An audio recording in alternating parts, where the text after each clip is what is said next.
Assalomu alaykum mavsumjonlar, xayrli kun hammaga. Men kunim yana hovli supurish bilan, hovli tozalash bilan boshlandi. Xudoga shukr, uzumlarimiz barglari ancha kamayib qoldi. Deyarli qolmadi hisob.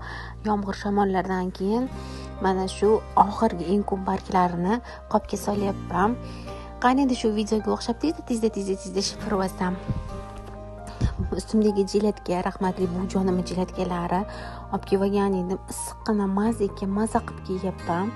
Hovlidagi hamma ishlarimni qilib bo'lgandan keyin xonamizga kirib, o'jinimlar kiyimlarini dazmollab tayyor qilib qo'ydim.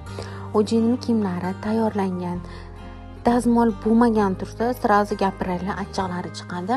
Shuning uchun hamma narsani, даже paypoqlarigacha xo'jayinimni dazmol qilib tayyor qilib qo'yaman. Shu ishga ketib yurganlarida shoshib qolmaslik uchun.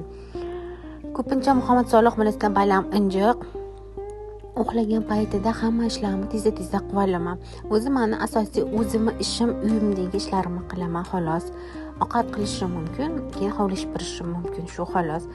Ovsinlarimiz bilan biz ishlarimizni bo'lishib olganmiz. Oldingi videolarimda men bu haqida gapirib o'tganman.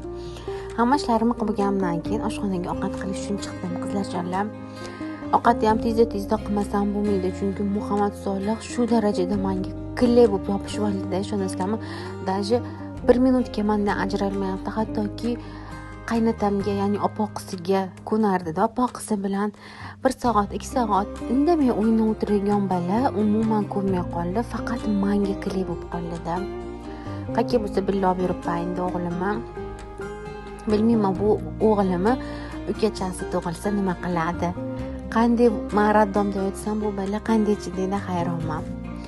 Ilm o'sha kunlarga tezroq yetqizsin. Balki akacha bo'lsa bosilib qolar. Qizlar, nima deb o'ylaysizlar? Fikrlaringizni kommentariyada qoldirib va bizga obuna bo'lishni unutmanglar. Aytgancha qizlar, Telegram kanalimizga ham obuna bo'lib qo'yinglar. Telegram kanalimizda hamma narsa aytiladi. Hamma sirlar Telegram kanalida bor, qizlarjonlar. Tezda ovqatlarni so'ragandan keyin ertalab choy ichilgan joylarni yig'ishtirdim. Shunday turibdi hali. Ertalab yig'ishtirib bo'lib, o'g'limni xonaga olib kirib uxlatdim. Chunki o'g'lim vaqtida uxlamasa, to'palak qilib umuman hech kimga ko'nmay qolgan peli bor.